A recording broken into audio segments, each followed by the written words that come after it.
বিসমিল্লাহি ওয়াসসালাতু ওয়াসসালামু আলা রাসূলিল্লাহ ওয়া আলা আলিহি ওয়া সাহবিহি আজমাইন।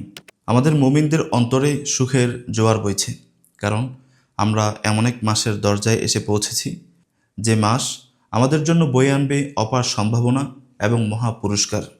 যে মাসে আল্লাহ তাআলা আমাদেরকে তার রহমত, মাগফিরাত ও নাজাতের ছায়াতলে আবৃত রাখবেন। যে মাসে আল্লাহ তাআলা আমাদের এক ফরজকে ৭০ ফরজে রূপান্তরিত করবেন, একটি আমলকে তার দ্বিগুণ তিনগুণ সওয়াবে পরিণত করে দিবেন।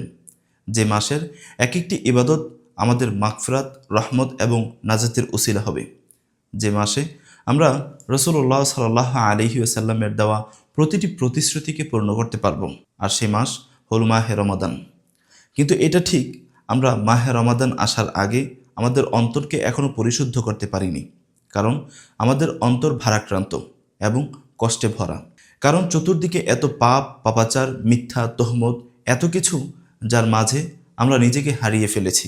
এখন একটা সময় এমন হয়ে দাঁড়িয়েছে, মানুষ তার নিজের জীবনের উপরে বা নিজের অস্তিত্বের উপরে অভিযোগ তুলছে, এবং অনেক মানুষ এ কারণে আত্মহত্যার পথকে বেছে নিচ্ছে। তারা নিজের জীবনের উপরে এত ক্লান্ত হয়ে পড়েছে, তারা এখন দুনিয়াতেই থাকতে চাইছে না।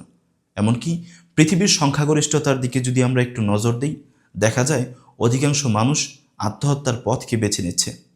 কিন্তু আদৌ কি এটা উচিত? আদৌ কি এটা সঠিক সিদ্ধান্ত?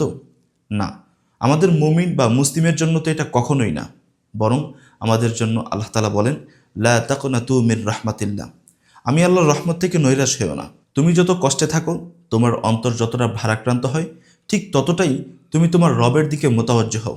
তোমার রবের দিকে নিজেকে মায়েল করো, দেখবে তোমার রব তোমার এই ভাঙা অন্তরকে ঠিক করে দিবেন। আর আমাদের এই ভাঙা অন্তর বা আমাদের এই নফস বা আমাদের এই কুলুষিত অন্তরকে ঠিক করার অন্যতম একটি মাস হলো মাহে রমাদান।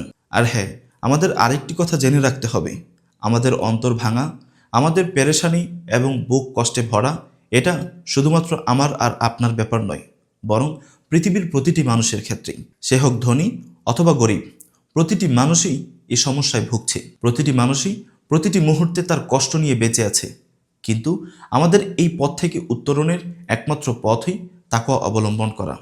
আর এই তাকওয়া অবলম্বনের জন্যই আল্লাহ তাআলা মাহে রমাদানকে দান করেছেন। আল্লাহ তাআলা পবিত্র কোরআনে বলেন, আমি তোমাদের জন্য রমাদান নাজিল করেছি যেন তোমরা তাকওয়া অবলম্বন করতে পারো, যেমনটি তোমাদের পূর্ববর্তীদের জন্য আমি আল্লাহ তাআলা দিয়েছিলাম। অর্থাৎ আমাদের পূর্ববর্তী সমস্ত নবী, সমস্ত উম্মতের জন্য আল্লাহ তাআলা এই রমাদানের আমলটি রেখেছিলেন, আর এর মাধ্যমে তারা তাকওয়া অবলম্বন করত। আর আমাদেরও উচিত এর মাধ্যমে আমাদের ভাঙা হৃদয়কে ঠিক করা। আর আমাদের এছাড়া কোনো উপায় নেই, কারণ আমরা পৃথিবীর প্রতিটি বস্তুকে যদি হাতে নেই, দেখি এটার যদি কোনো সমস্যা হয় বা মেরামতের প্রয়োজন হয়, আমরা ঠিক ওই স্থানে নিয়ে যাই যেখান থেকে এটাকে তৈরি করা হয়েছিল।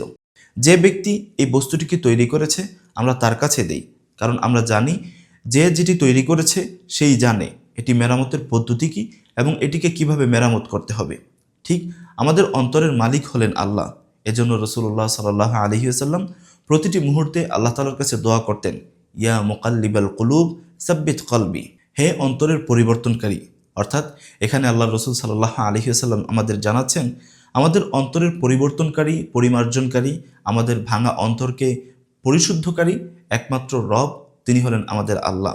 তাই যেহেতু আমাদের অন্তরের সৃষ্টিকর্তা আল্লাহ, তাই আমাদের এই ভাঙা অন্তর নিয়ে আল্লাহ তাআলার সামনেই দাঁড়াতে হবে। আর এর অপার সম্ভাবনার সময় হলো মাহে রমাদান। তাই আমাদের একটি সময়ও যেন নষ্ট না হয়, আমাদেরকে আজই রমাদানের প্রস্তুতি নিতে হবে এবং এখন থেকে, এই মুহূর্ত থেকে আমাদের তৈরি হতে হবে মাহে রমাদানের জন্য। মাহে রমাদানের একটি মুহূর্ত, একটি সময়, একটি সেকেন্ডও যেন আমরা আল্লাহ তাআলার মোতাওয়াজ্জো থেকে খালি না হই, বরং প্রতিটি সময়, প্রতিটি মুহূর্ত, প্রতিটি ক্ষণে ক্ষণে আমরা আল্লাহ তাআলার কাছে রহমত, মাগফিরাত এবং নাজাতের আশা করব এবং আমাদের ভাঙা অন্তরকে জোড়া লাগাবো। আল্লাহ তাআলা আমাদের সবাইকে মাহে রমাদানের পূর্ণ প্রস্তুতি গ্রহণ করে পুরো মাহে রমাদান আল্লাহ তাআলার রহমত ও মাগফিরাত এবং নাজাতের ছায়াতলে থাকার তৌফিক দান করুক। আমিন।